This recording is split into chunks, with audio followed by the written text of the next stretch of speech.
সাংবাদিকতার মতো পেশাকে একটা কাঠামোবদ্ধ করতে না পারার কারণে আমাদের সামনে আগে শুধু একটা চ্যালেঞ্জ ছিল, সেই চ্যালেঞ্জ হলো ফ্রিডম অফ প্রেস।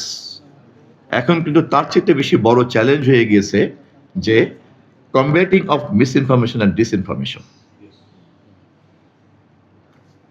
মাননীয় প্রধানমন্ত্রী জনাব তারেক রহমানের সঙ্গে এ পর্যন্ত আমি যাদেরকে সাক্ষাৎ করতে নিয়ে গিয়েছি, বাংলাদেশের সমস্ত বিশিষ্ট সম্পাদকবৃন্দ, সাংবাদিকবৃন্দ, পত্রিকার মালিকবৃন্দ, তারা সবাই কিন্তু মাননীয় প্রধানমন্ত্রী তারেক রহমানকে তারা অভিনন্দন জানিয়েছেন যে এই প্রথম তারা রাষ্ট্রের পক্ষ থেকে, সরকারের পক্ষ থেকে কোনো ধরনের কোনো চাপ অনুভব করেননি এখন পর্যন্ত, এবং সে কারণে তারা তাকে ধন্যবাদ জানিয়েছেন।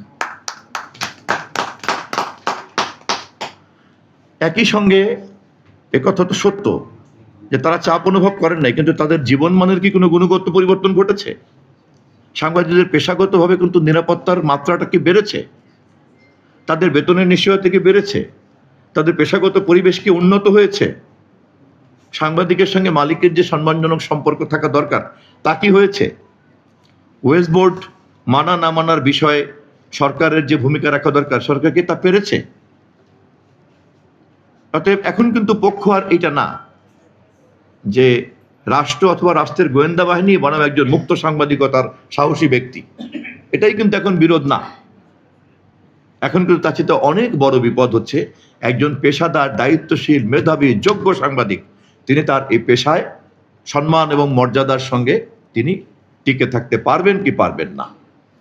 অবসরকালীন সময়ে অন্য একজন অবসরপ্রাপ্ত সিনিয়র নাগরিক, যোগ্য নাগরিক যেমন অবসর জীবন যাপন করেন, তিনিও তেমন একটা অবসর জীবন যাপনের নিশ্চয়তা পাবেন কি পাবেন না।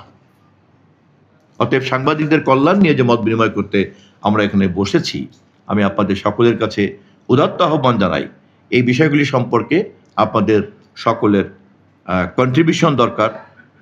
থট প্রসেসে, চিন্তার মধ্যে আপনাদের সকলের কন্ট্রিবিউশন দরকার। বাংলাদেশ সরকারের মন্ত্রী হিসাবে আপনাদের সঙ্গে কথাবার্তা বলতে গিয়ে আমার দায়িত্ব পালন করতে আমার মতো একজন সাধারণ মানুষ যাতে আপনাদের যোগ্যতা দ্বারা সমৃদ্ধ হতে পারি, আপনাদের পরামর্শ দিয়ে আমি যেন আমাদের পথ চলার অন্যান্য পথ নকশাগুলিকে আমি যেন ঠিকঠাক করতে পারি, আপনাদের কাছে আমি এই সহযোগিতা চাচ্ছি। ইতিমধ্যে অনেক পরামর্শ পেয়েছি, সহযোগিতা পেয়েছি, অনেকের সঙ্গে মত বিনিময় চলছে, আমরা অনেকগুলি কাজে হাত দিয়েছি।